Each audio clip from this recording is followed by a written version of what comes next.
Bienvenue Bertrand Vergely sur Je suis né 3 fois. Tu es artisan philosophe. Bon, tu es aussi écrivain, conférencier.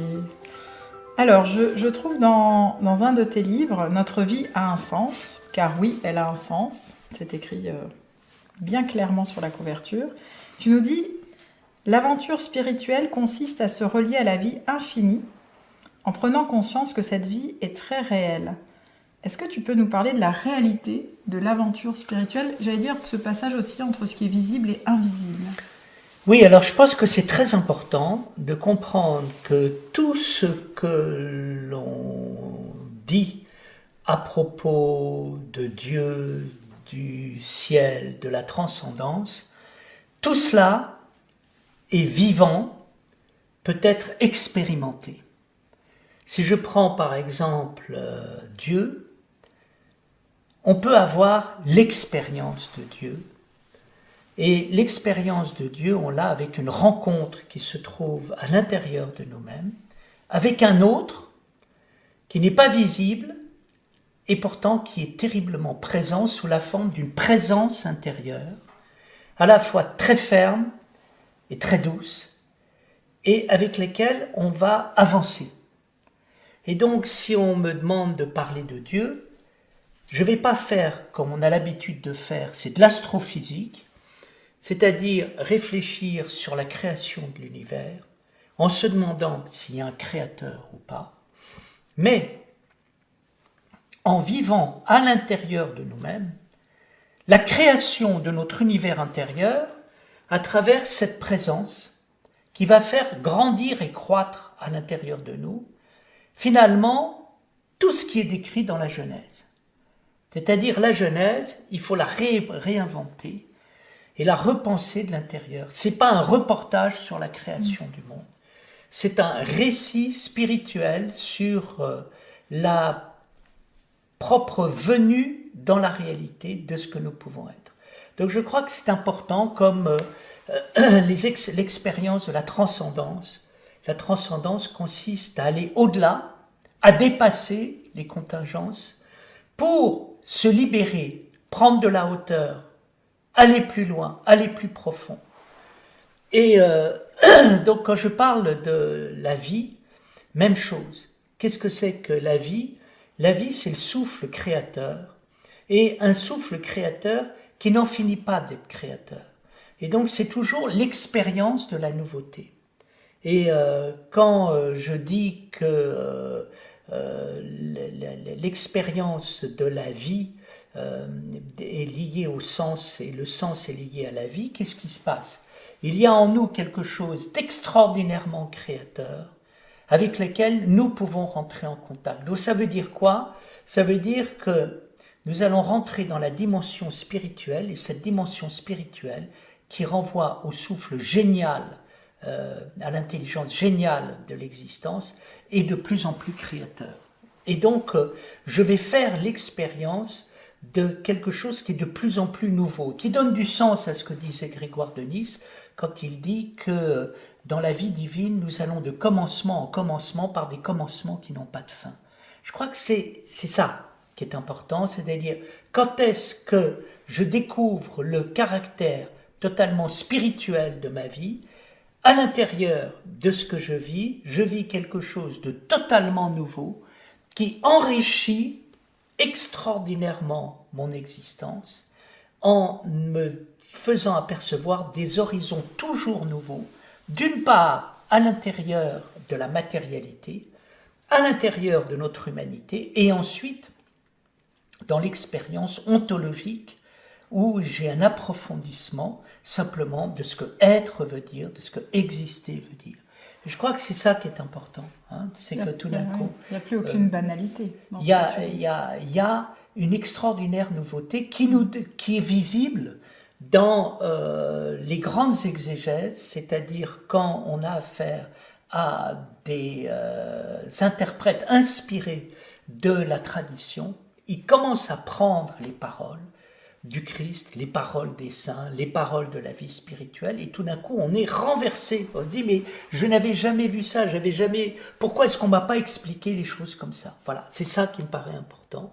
Et c'est lié à l'étude. hein. Il faut étudier la vie, il faut apprendre à la lire, à la déchiffrer et à découvrir un univers qui regorge de richesse et de beauté.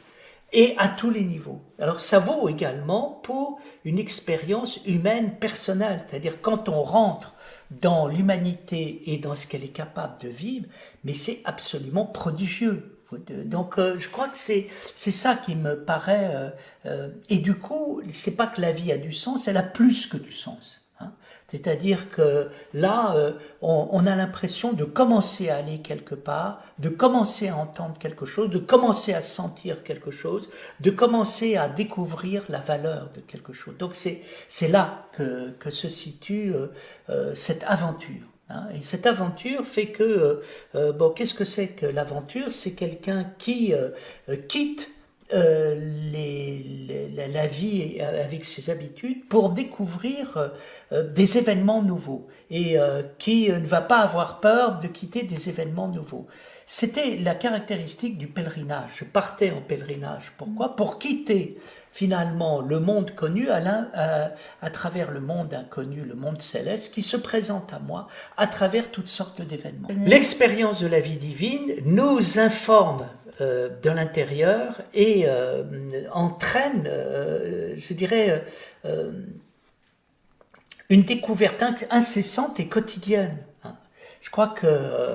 tu te revisites toi-même et ton présent. Mais plus que ça, c'est-à-dire que non seulement je me revisite, mais je découvre des choses dont je n'aurais jamais eu l'imagination.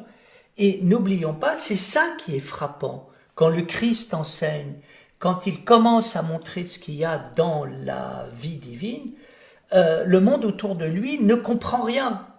Les gens s'attendent à une parole religieuse, une parole morale, une parole finalement assez triste et toujours culpabilisante, jamais quelque chose de vivifiant. Et tout d'un coup, on découvre autre chose et on n'a pas l'habitude d'entendre parler. On n'a pas l'habitude d'entendre parler de la religion d'une manière libre et de la liberté d'une manière religieuse. On n'a pas l'habitude d'entendre parler des choses terrestres d'une manière céleste et des choses célestes d'une manière terrestre. C'est-à-dire qu'on n'a pas l'habitude de vivre le Christ ou la rencontre entre le Verbe et la chair, le Verbe qui s'est fait chair. On a l'habitude de rien. Nous sommes enfermés dans des carcans.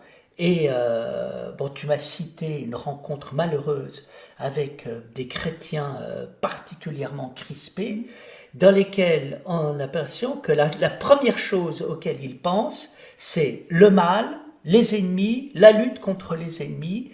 Il n'y a rien qui soit ouvert, intéressant, profond. On a affaire à des pauvres gens apeurés qui ne pensent qu'à se défendre.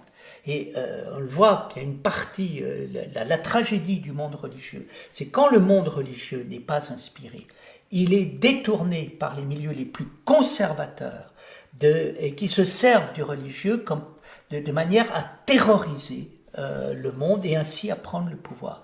Et alors on les trouve dans toutes les religions et on les trouve bien évidemment aussi dans le christianisme.